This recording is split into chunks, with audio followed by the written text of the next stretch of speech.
سیٹھی صاحب پچھلے ہفتے جب ہم نے شو چھوڑا ویکینڈ تھا تو نواز شریف صاحب جو تھے وہ چائنا تھے اور شہباز شریف صاحب سعودی عربیہ پہنچ گئے تھے, ان کے ساتھ اسحاق ڈار گئے تھے وہاں. آل آف اے سڈن کچھ اپوائنٹمنٹس شروع ہو گئیں اور وہ سب لوگ جو اس سے پہلے بول رہے تھے ان میں سب سے زیادہ نمایاں تھے رانا ثناء اللہ صاحب. آپ کو پتہ ہے ٹی وی انٹرویوز میں کس پہ سب سے زیادہ پھپتیاں رانا صاحب کس رہے تھے. سب جانتے ہیں کہ وہ چاہیں تو وزیر اعظم بھی بن سکتے ہیں, لیکن بڑا پن ہے کہ ابھی تک اس عہدے پر وہ قناعت کیے ہوئے ہیں. رانا ثناء اللہ صاحب کیا باتیں کر رہے تھے وہ تو ماضی کا قصہ ہوگی, لیکن آپ نے رانا ثناء اللہ صاحب کے حوالے سے ایک سٹوری بھی سنائی تھی کہ کہانی چل لیگ کے اندر, اور پھر یہ بھی بتایا تھا کہ رانا صاحب کے ساتھ کیا ہونے جا رہا ہے, پریڈکشن کیا تھی وہ چلائیں گے. And so therefore you will see a lot of this going on. And میرا نہیں خیال جاوید لطیف چپ کریں گے, میرا نہیں خیال رانا ثناء اللہ چپ کریں گے, بٹ البتہ یہ میرا خیال ہے کہ ان دونوں میں سے ایک یا دونوں کو کوئی پوزیشن مل جائے گی. دیکھیں ذرا حید کی بات ہے, اور ان کو پوزیشن مل گئی, لیکن پوزیشن جو ہے وہ ہے وزیر اعظم کے مشیر برائے سیاسی امور شہباز شریف صاحب کے ساتھ جا کے لگ گئے نون لیگ کے کیمپ سے نواز شریف صاحب کے. تو کیوں آپ کیا سوچ رہی تھی کہاں لگیں گے وہ؟ اچھا مجھے تھا کہ شہباز شریف صاحب تو آپ کو پتہ ہے وہ دھیمے مزاج کے سب کے ساتھ مل کر چلنے والے ہیں, رانا صاحب ادھر سے توپوں سے گولے مار رہے ہیں اور وہ جا کے ادھر بیٹھ گئے ہیں. اب آپ کیا وہ آگے کیا کریں گے, چپ ہو جائیں گے؟ نہیں دیکھیے, اب میں نے آپ کو پچھلے پروگرام میں بتایا تھا کہ یہ فیصلہ کہ رانا صاحب بات کرنی ہے باہر بیٹھ کے کریں گے یا بات کرنی ہے اندر بیٹھ کے کریں گے, یہ فیصلہ شہباز شریف صاحب اور رانا صاحب نے چھوڑ دیا تھا نواز شریف صاحب کے اوپر. نواز شریف صاحب نے باہر سے جب وہ چائنا میں تھے وہاں سے فون کر کے اپنا فیصلہ سنا دیا. وہ یہ تھا کہ ہاں ہمیں یہ بات کرنی ضروری ہے جو رانا صاحب کر رہے ہیں, مگر یہ مناسب بات نہیں ہے کہ ہم باہر بیٹھ کے یہ کریں, یہ اندر بیٹھ کے یہ ڈیبیٹ ہونی چاہیے کہ ہم کتنے محتاج ہیں, کتنی سپیس ہے ہمارے پاس, کون سے فیصلے ہمارے ہیں اور کون سے نہیں ہیں, کس فیصلے کی ذمہ داری ہم نے لینی ہے, کس کی ذمہ داری کہیں اور یا کسی اور نے لینی ہے, اور ہم یہ پپٹس نہ بن جائیں, اسٹوجز نہ بن جائیں, اس کے ساتھ ہمارا بہت نقصان ہو جائے گا. ہمارا اپنی بھی ایک رائے ہونی چاہیے, انگوٹھے پہ انگوٹھا نہیں لگانا چاہیے. تو یہ ڈیبیٹ چل رہی تھی. تو اس میں پھر فیصلہ نواز شریف صاحب نے یہی کیا کہ رانا صاحب تسی جا کے بیٹھو اسلام آباد اور جا کے کابینہ بیٹھو, اور جو گل کرنی ہے اتنے تسی کھل کے کرو.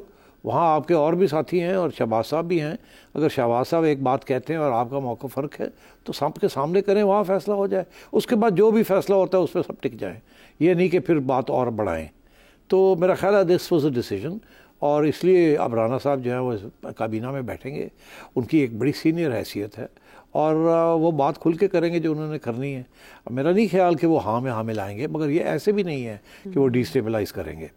اگر آپ میرے سے کوئی اور پریڈکشن چاہتے ہیں ظاہر ہے ہم چاہتے ہیں کہ باقی کیا ہوگا. اصل میں رانا صاحب کا جو ایکسپیرینس ہے وہ داخلہ میں بھی ہے, قانون میں بھی ہے. اب جب وہ ادھر مشورے دیں گے تو ظاہر ہے انہی وزارتوں سے متعلق دیں گے, ان وزارتوں پہ تو وہاں کوئی اور.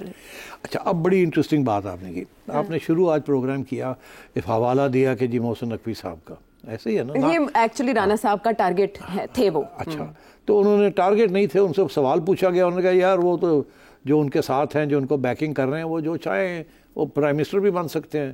اچھا اب بات یہ ہے کہ یہ بات میں وزن تو ہے کہ محسن نقوی صاحب جو ہے جس سپیڈ سے وہ ابھرے ہیں اور جس سپیڈ سے وہ ان کی ترقی ہوئی ہے وہ عام چیز نہیں ہے. It's quite a special extraordinary development.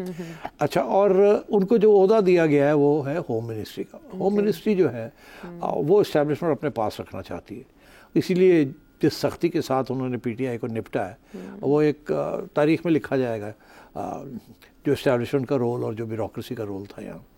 تو اب اسٹیبلشمنٹ یہ پیغام دینا چاہتی تھی پی ٹی آئی کو بھی اور بھی لوگوں کو اور میڈیا کو بھی اور بھی جو لوگ اسٹیبلشمنٹ کو چیلنج کرتے ہیں یا ڈیسٹیبلائزیشن کرتے ہیں کہ ہم سختی سے کچلیں گے ان کو. تو اس لیے انہوں نے محسن نقوی صاحب کو وہاں بھیجا, اور محسن نقوی صاحب جب انہوں نے یہ عہدہ قبول کیا تو میرا خیال ہے یہ انڈرسٹینڈنگ بھی تھی کہ پھر میری ٹیم مجھے دی جائے, اور وہ ٹیم پنجاب والی مانگ رہے تھے, آپ کو پتہ ہی ہے جس ٹیم کے ساتھ انہوں نے پنجاب میں کارکردگی دکھائی تھی. تو اب وہاں آ کے پہلا ایشو بنا. اب وہ مل تو گئی ہوم منسٹری, بیکاز ظاہر ہے اگر وہاں سے آرڈر آتا ہے تو شہباز صاحب نے کہا لے لیں یار. پھر اسٹیبلشمنٹ جب ہوگی یا ان کا کوئی بندہ ہوگا وہاں تو ہوگا ہارڈ لائن, ٹنگا توڑ دیو, ٹیئر گیس مار دیو, یہ کر دیو وہ کر دیو, teach them a lesson, sort them out. یہ ایک عدلیہ بحالی تحریک دیکھ لینا. تو ہاں تو میں یہ بالکل تو اس لیے ضرور اس ایشو کے اوپر رانا صاحب کے وہاں جانے کے ساتھ کابینہ کے اندر جب ڈسکشن ہوگی لا اینڈ آرڈر ایشوز کے اوپر جس کا تعلق فیڈرل گورنمنٹ سے ہے تو وہاں ہو ایک پوائنٹ آف ویو نقوی صاحب کا ہے اور رانا صاحب کا تھوڑا سا مختلف, زیادہ نہیں مختلف آئے گا, تھوڑا سا مختلف, تھوڑا سا اس میں ٹچ ہوگا. تو یہ چیز چلے گی وہاں. اب میرا خیال ہے اس کے اچھے نتائج نکلیں گے, برے نتائج نہیں نکلیں گے, بیکاز اگر ایڈجسٹمنٹ تھوڑی سی ہو جاتی ہے between the two points of view تو بہتری آئے گی اس میں. It's always good to have another point of view تاکہ تھوڑا سا اس کو میڈیٹ کر لیا جائے. مگر ابھی حال ہی میں نے ایک اسٹیٹمنٹ سنا تھا نقوی صاحب کا, اب پتہ نہیں کیوں انہوں نے ایسی بات کہی, کیوں میرا خیال ہے وہ سوال ہی بڑا ٹیڑھا قسم کا تھا. کچھ لوگ پرووک کرنے کے لیے بیٹھے ہوتے ہیں میڈیا کے اندر, اور کہا جی اگر تو چھوڑنا پیا ایک عہدہ پی سی بی کا یا ہوم منسٹری کا تو آپ کون سا چھوڑیں گے. اب یہ کوئی فیئر سوال تو نہیں ہے یار, کبھی ایشو نہیں کھڑا ہوا چھوڑنے کا, تو آپ کیوں یہ پوچھ رہے ہیں, ایک قسم کا پریشر ڈال رہے ہیں آپ محسن نقوی صاحب کے اوپر. تو نقوی صاحب کو چاہیے تھا ہنس کے اس کو ٹال دینا, مگر انہوں نے پھر میرا خیال ہے جواب دے دیا اور کہا نہیں اگر کوئی ایسی بات ہوتی ہے تو میں پی سی بی رکھوں گا, ہوم منسٹری چھوڑ دوں گا. میں سمجھتا ہوں ایسی بات کرنی نہیں چاہیے تھی. کیوں اس ٹریپ میں آپ جاتے ہیں کہ میں ادھر ہوں گا ادھر ہوں گا؟ آپ کا یار ایسی کوئی صورت حال ہے ہی نہیں, تو آپ کیوں سوال پوچھ رہے ہیں, ختم. اچھا, مگر انہوں نے کہہ دیا. اس کا یہ مطلب ہے کہ یا تو کہیں نہ کہیں بات ایسی چلی ہے یا ان کا خیال ہے آگے چل سکتی ہے. اچھا, تو اب رانا صاحب کا وہاں پہنچنے کے ساتھ میں سمجھتا ہوں کہ کچھ باتیں جو ہیں وہ پھر ہوا میں چلنی شروع ہو جائیں گی. آج نہیں کل نہیں پرسوں, کہ یہ جی ہوم منسٹری جو ہے وہ شاید ادھر ادھر نہ ہو جائے. مگر بڑی انٹرسٹنگ بات بتاؤں, اسٹیبلشمنٹ یہ نہیں چاہے گی کہ رانا صاحب ہوم منسٹری میں آئیں. اچھا, تو وہ یہ چاہیں گے کہ محسن نقوی صاحب وہاں رہیں. تو رانا صاحب کو جو بھی کچھ کرنا ہے وہ پھر بیٹھ کے کابینہ کے اندر ہی اپنا رائے دینی پڑے گی. ہاں, ضروری تو نہیں ہے نا کہ محسن صاحب اس سے رخصت. تو یہ ہو سکتا ہے کہ کام تھوڑا مشکل بنا دیا جائے, تھوڑا اتنا آسانی سے, وہ کیا کہتے ہیں فری واک, کیک واک نہیں ہو ان کے لیے نا. اچھی بات ہے نا, کیبنٹ اسی لیے ہوتی ہے, ڈسکشن کے لیے ہوتی ہے. ہاں, آپس میں مل جل کر کام کریں. تو میں سمجھتا ہوں کہ یہ اچھی بات ہے رانا صاحب وہاں چلے گئے. اس میں کوئی اچھا, وہ جو لوگ ہیں جو لوگ ویلاگرز ہیں, کچھ لوگ کہہ رہے ہیں جی اب تو وہاں لڑائی جھگڑے ہوں گے, رانا صاحب یہ کہیں گے, محسن نقوی صاحب یہ کہیں گے, شہباز صاحب بیچ میں پھنس جائیں گے, اسٹیبلشمنٹ یہ کہے گی. وہ میں سمجھتا ہوں ایسے نہیں ہوگا. اس کی وجہ کیا,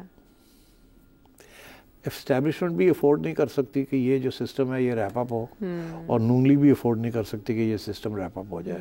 اگر یہ سسٹم ڈی اسٹیبلائز ہو گیا اسٹیبلشمنٹ کی ناراضگی کی وجہ سے یا نون لیگ کی انسسٹنس کی وجہ سے مس انڈرسٹینڈنگز کریٹ ہو گئی, اس کا صرف فائدہ عمران خان کو ہوگا اور پی ٹی آئی کو ہوگا, اور نہ اسٹیبلشمنٹ کو فائدہ ہوگا نہ نون لیگ کو فائدہ ہوگا. تو اس لیے میں سمجھتا ہوں کہ یہ چھوٹی موٹی کشمکش چلتی رہتی ہے, ٹھیک ہے, مگر یہ کہیں جا کے ایکسپلوڈ نہیں کرے گی. وہ صورتحال نہیں ہوگی کہ سیم پیج سے ہی ہٹ جائے. ان کی مجبوری ہے سیم پیج پہ رہنا. اچھا, جو کہ باجوہ صاحب اور عمران خان کی مجبوری نہیں تھی. وہ اگر مجبوری ہوتی تو پھر یہ نہ ہوتا جو کچھ ہوا. باجوہ صاحب نے اپوزیشن باہر بیٹھی ہوئی تھی, کھڑی ہوئی تھی, ان کے ساتھ رابطے کر لیے تھے ایٹ سم سٹیج اور دی ادر. یہاں وہ جو اسٹیبلشمنٹ کس کے ساتھ رابطہ کرے گی, خان صاحب کے ساتھ؟ نہیں, وہ تو کوئی ہو نہیں سکتا, وہ تو کوئی وہ ہو ابھی نہیں تک سکتا. نہیں. اس لیے میں یہ سمجھتا ہوں کہ ان کو چلنا پڑے گا ایک دوسرے کے ساتھ. وہ کھینچتان ہوتی ہے اسپیس لینے کے لیے, وہ کہیں گے کہ ہماری بات مانی جائے, یہ کہیں گے ہماری بات مانی جائے. تھوڑا بہت لین دین ہوگی, زیادہ نہیں ہوگی. لیکن اسپیس لینے کی بات آپ نے پچھلے ہفتے بھی کی, اور میاں نواز شریف صاحب جو بہت عرصے سے خاموش تھے, یکدم وہاں ہلچل یوں پیدا ہوئی کہ وہ صدر بننے جا رہے ہیں دوبارہ پارٹی کے, اور 11 مئی کو شاید پارٹی کے اجلاس میں یہ فیصلہ بھی ہو جائے. جس چیز نے سب کو حیران کیا وہ یہ کہ ایک عہدہ جو آئین میں موجود ہی نہیں ہے, جس کی حیثیت علامتی ہے, وہ ہے ڈپٹی وزیر اعظم کا. اور اس پہ وہ اسحاق ڈار صاحب, جن کے حوالے سے شروع میں آپ نے پریڈکٹ کیا تھا کہ وہ چیئرمین سینٹ بنیں گے, پھر وزیر خزانہ, لیکن سب کی ریزرویشن پیپلز پارٹی سمیت تھیں کہ خزانہ نہیں, پھر خزانہ کے بجائے وہ خارجہ میں آگے. And you said in many shows کہ وہ ہی is not happy over there, اتنا زیادہ انجوائے نہیں کر رہے. وہ ڈپٹی وزیر اعظم تب اپوائنٹ ہوئے جب وہ سعودی عربیہ کے وزٹ پر تھے. تو ان کے عہدے کی اگر حیثیت نہیں ہے تو یہ اپوائنٹمنٹ کیوں؟ اوکے, پہلے تو میں جواب دے دوں جو آپ نے جاتے جاتے بات کر دی نواز شریف صاحب کی, جی, کہ وہ پریزیڈنٹ بھی بنیں گے. جی, اب ان کا بیانیہ جو ہے کابینہ میں اندر بھی چل جا رہا ہے, پہلے باہر تھا, اب اندر جا رہا ہے نا. اب یہ کچھ لوگ سمجھتے ہیں کہ نواز شریف کنٹرول لینے لگے ہیں, اور وہ شہباز شریف کا بیانیہ تبدیل کرنے جا رہے ہیں وہاں. کچھ لوگوں نے یہاں سے آگے 2+2 کر کے 22 بنا کے کہا کہ عین ممکن ہے کہ وہ آگے جا کے خود کہیں میں بھی پرائم منسٹر بنتا ہوں اور شہباز صاحب ہٹ جاؤ. یہ بات کی بھی لوگوں. ہاں ایسا ہی ہے, یہ بھی ہے کہ نواز شریف صاحب واپس آ رہے ہیں, وہ وزیر اعظم بننے جا رہے ہیں. یہی بات جی. تو میں سمجھتا ہوں ایسی بات نہیں ہے, ایسی بات نہیں ہے. نواز شریف صاحب کی ایک پریشانی ہے, وہ یہ ہے کہ ہم آ تو گئے ہیں, جو ہم نے پی ڈی ایم گورنمنٹ کے اندر جو اقدامات کیے اسٹیبلشمنٹ کے کہنے پہ, اس کے ساتھ ہماری لائن پٹ گئی ہے. وہ 8, 10, 15, 12 مہینے جتنے بھی یہ لوگ رہے ہیں, آدھا ریزن کہ یہ لوگ جو ہارے ہیں اس وقت, جو سیٹیں نہیں ملی, وہ یہی ہے کہ عوام ناراض تھی, آپ نے پی ڈی ایم کے زمانے میں کیا کر دیا. اب یہ خدشہ یہ ہے کہ آگے بھی جو کام ہو رہا ہے اس کے ساتھ اور عوام ان کے خلاف ہوگی. اچھا. تو نواز شریف صاحب کی یہ کوشش ہے کہ اسی طریقے کے ساتھ پارٹی کو بچا لیا جائے. یہ جو بیانیہ establishment and I M F کا جو بیانیہ ہے, جس کو اب شہباز شریف صاحب اور کابینہ آگے بڑھائے گی, اس کے ساتھ نون لیگ اڑ جائے گی. جو رہ گیا نا تھوڑا بہت, عوام معاف نہیں کرے گی, بیکاز سارا بوجھ عوام پہ آ رہا ہے. بالکل. میرے پہ تمہارے پہ آئے گا, ہم ویسے بھی کبھی ادھر ہم کبھی ووٹ ہی نہیں ڈالنے جاتے, گھر بیٹھ جاتے ہیں جہنم میں جائیں سارے ایک جیسے. مگر عوام کے لیے بڑا امپورٹنٹ ہوتا ہے ووٹ. اس لیے نواز شریف صاحب کی یہ کوشش ہے کسی طریقے کے ساتھ کوئی ایسا بیانیہ بنایا جائے جس سے تھوڑی سی علیحدگی ہو جائے. یہ جو اسلام آباد میں جو اقدامات ہونے جا رہے ہیں عوام کے خلاف ہوں گے موسٹلی, ٹھیک ہے نا. آئی ایم ایف کا پروگرام از بیل ٹائٹننگ, اور سب سے زیادہ تکلیف عوام کو ہوگی جب بجلی اور پانی اور گیس اور مہنگائی بڑھے گی, اور جو کم نہیں ہونے کا امکان, اچھا کوئی کم نہیں ہونے کا امکان ابھی فوری طور پہ, اور اگلے 2 سال بالکل مشکل قسم کے حالات چلیں گے.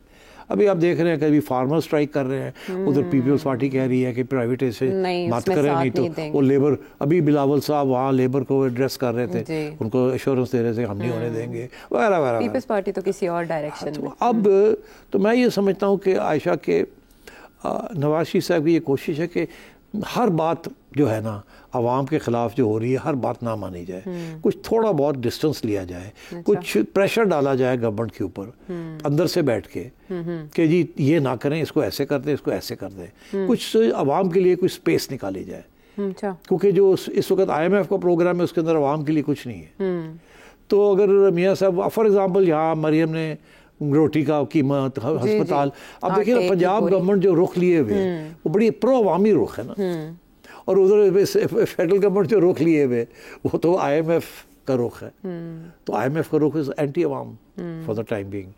تو میرا خیال ہے یہ بات ہے کہ میاں صاحب پریشان ہیں کہ آگے ہماری لائن پٹ گئی ہے, ہمارے سارے بیانیے اڑ گئے ہیں, ہمیں یہ مجبوری میں یہ سب کچھ کرنا پڑا ہے. لیکن کیبنٹ میں جا کے اور ڈیپٹی پرائم منسٹر بن کے خود کو ڈسٹنس کیسے کریں؟ اب یہ میں نے پہلا سوال کا جواب دیا, اب میں آ رہا ہوں ڈپٹی پرائم منسٹر. 2 منٹ ہیں؟ ہاں ہیں, بالکل ہیں. تو اب آئیے کہ ڈار صاحب کو ڈپٹی پرائم منسٹر کیوں بنایا. دیکھیے پہلی بات تو یہ ہے کہ ڈار صاحب represents right hand man of Nawaz Sharif. Right hand man Nawaz Sharif جو ہے وہ کیبنٹ میں ہی نہیں ہے, وہ اسلام آباد میں ہی نہیں ہے کہیں, اور اگر وہ کوئی نمبر 2 پوزیشن تو لے نہیں سکتے, وہ تو it would be an insult. تو اس لیے ان کے لیے 2-3 پوزیشنز ہی تھیں جو کہ وہ لے سکتے تھے, جس میں ان کی اہمیت پہچانی جاتی اور نواز شریف صاحب کی نمائندگی جو ہے وہ نمونہ طور پہ نمایاں ہوتی. اب وہ کیا تھا, ایک سینٹ بن نہیں سکتے تھے, وہ پیپلز پارٹی کو دینا تھا, وعدہ تھا, وہ تو تھا ادھر. اب رہ گیا کیا, پیچھے کیا رہ گیا تھا, ایک ڈپٹی خزانہ تھا اور ڈپٹی پرائم منسٹر. خزانہ تھا, خزانہ کے اوپر اسٹیبلشمنٹ نہیں چاہتی تھی اور کہہ دیا تھا انہوں نے کہ ہمیں نہیں. اب یہ بہت بڑی بات ہوتی ہے اگر لڑ پڑتے اس کے اوپر کہ نہیں ہم نے تو بنانا ہے. یہ ایسی چیز تھی جہاں اسٹیبلشمنٹ نے پہلے ہی فیصلہ کیا ہوا تھا کہ ہم کس کو لائیں گے اور SIFC چلائیں گے اور فائنینس ہم نے اپنے پاس رکھنی ہے. بیکاز سیاستدان جو ہے وہ کافی نرمی شو کرتے ہیں جب سخت اقدامات کرنے پڑتے ہیں, اور اسپیشلی ٹریڈرز اور ادھر وہ سیاسی طور پہ دیکھتے ہیں نا یار, اور کل سٹرائک ہوگی کیا ہوئے گا, کل گالی پڑی کیا ہوگا, ہم نے ووٹ لینا, ووٹ بینک بھی دیکھنا ہے. تو اسٹیبلشمنٹ تو یہ دیکھتی نہیں ہے, کوئی لینا وینا تو ہے کوئی نہیں, ذمہ داری کوئی نہیں ہے, اختیار ہے اور ذمہ داری کوئی نہیں. تو اس لیے ان کو یہ کہا گیا کہ یار پھر رہن جو ہے کوڑا کوٹ کریے, تسی فارن منسٹری لے لو. اچھا, اب تو انہوں نے اس وقت سجیشن دی تھی, اب میں آپ کو بتا رہا ہوں کہ ڈپٹی پرائم منسٹر بنا دیں. اچھا, یہ میں اب آپ کو پہلی دفعہ بتا رہا ہوں. اوکے, ہلکا سا آپ نے اشارہ دیا لیکن آپ نے اس سے زیادہ بات نہیں کی تھی, آپ نے کہا مجھ سے زیادہ نہ پوچھیے گا. ہاں بس آج میں آپ کو بتا رہا ہوں کہ پہلی چوائس یہی تھی کہ ڈپٹی پرائم منسٹر بنا دیں. اسٹیبلشمنٹ نے اس وقت سوچا ہوا تھا کہ یا تو کاکڑ صاحب کو ہم سینٹ چیئرمین بنائیں گے یا ڈپٹی پرائم منسٹر بنائیں گے. کاکڑ صاحب کی بڑی خدمات ہیں پچھلے انوار اللہ کاکڑ صاحب. ان کو بلوچستان میں بھی کچھ نہیں ملا جی, ان کو سینٹ کا چیئرمین بنانا تھا, وہ بھی آخری منٹ پہ پیپلز پارٹی نے کر کے وہ اپنا بندہ بنا دیا. ٹھیک, اور پھر یہ تھا کہ ان کو ڈپٹی پرائم منسٹر بنا دیا جائے. اچھا, بیکاز وہ کنٹینیوٹی چاہتے تھے نا, کاکڑ صاحب کو بھی تو ریوارڈ دینا تھا. تو اب ان کو کہیں وزیر خارجہ تو نہیں بنا دیں گے؟ نہیں, اب سنو نا, پوری بات کرنے دو. تم بھی بڑی ساسی, جلدی ہے, تم بڑی ساسی ہے. نہیں بڑی ساسی ہو تم. اچھا, تو اس وقت انہوں نے کہا تھا نہیں ڈپٹی پرائم منسٹر نہیں. اچھا, میرا خیال ہے جب یہ سینٹ چیئرمین نہیں بنے کاکڑ صاحب, تو پھر شاید یہ بات چلی نہ ہو کہ کاکڑ نے بھی تو اسے ایڈجسٹ کرنا ہے, ان کو بھی کوئی پرائم منسٹر رہے ہیں, ان کو بھی کوئی اچھا سا عہدہ ملنا چاہیے. تو جیسے انہوں نے سوچا اور اسٹیبلشمنٹ کو پتہ چل گیا ہوگا کہ یہ ان کو لا رہے ہیں رانا ثناء اللہ کو اندر لا رہے ہیں, انہوں نے سوچا کہ اسی اپنا بندہ پائیے جلدی نہ کیبنٹ. ٹھیک, تو ادھر ان کو پتہ چل گیا کہ جی یہ اب پھر آ رہا ہے پریشر ہمارے پہ, یہ آئے گا کہ ثناء اللہ کہ کاکڑ صاحب کو ڈپٹی پرائم منسٹر بنایا جائے. جلدی نال 2 ریزنز, جلدی نہ ڈار نو لگا دیو. ٹھیک, اس پہ ڈسکشن کی اب ٹائم نہیں ہے کہ واپس جا کے کوئی پتہ نہیں کسی وقت فون آ جائے گا کہ لگاؤ جی ساڈے کاکڑ نو. اسی اس تو پہلے کے فون آ جائے اسی پہلے لگا دیے, پہلی گل, تاکہ ایک چیز ہوگی پھر اس کو ریورس تو نہیں کیا جا سکتا. دوسری بات یہ بھی ساتھ ساتھ یہ آرگیومنٹ ہوئی ہے کہ دیکھیں جی پیپلز پارٹی تو باہر بیٹھی ہوئی ہے نا, تو ہم سب کو پتا ہے انہوں نے آنا ہی آنا ہے واپس, آنا کہ نہیں آنا, آنا ہی آنا ہے. سب کہہ رہے ہیں بجٹ کے بعد آئیں گے, تو پھر جب وہ آئیں گے تو وہ کیا مانگیں گے؟ بلاول کے لیے وہ فارن منسٹری مانگیں گے. پہلے بھی وہ فارن منسٹر تھے. اچھا, یا کم از کم وہ فارن منسٹری تو مانگیں گے نا, کم سے کم, یا یہ نہ ہو ڈپٹی پرائم منسٹر شپ مانگ لیں. وہی نا, وہ مجھے تو ایسا لگتا ہے ایلیویٹ کریں گے. تو اگر انہوں نے ڈپٹی پرائم منسٹر شپ مانگ لی یا فارن منسٹری مانگ لی تو ڈار صاحب کا کیا ہوگا؟ تو بہتر یہی ہے جلدی سے ان کو یہ لگا دیا جائے. اور جب پیپلز پارٹی اپنا ڈیمانڈ کرے گی تو ان کو پھر فارن منسٹری دے دیں گے ہم. اچھا, ٹھیک ہے. تو یہ پری ایمپٹیو اسٹرائک ہے. اوکے, ٹھیک, اور اس میں نواز شریف صاحب کا ظاہر ہے ہاتھ ہے.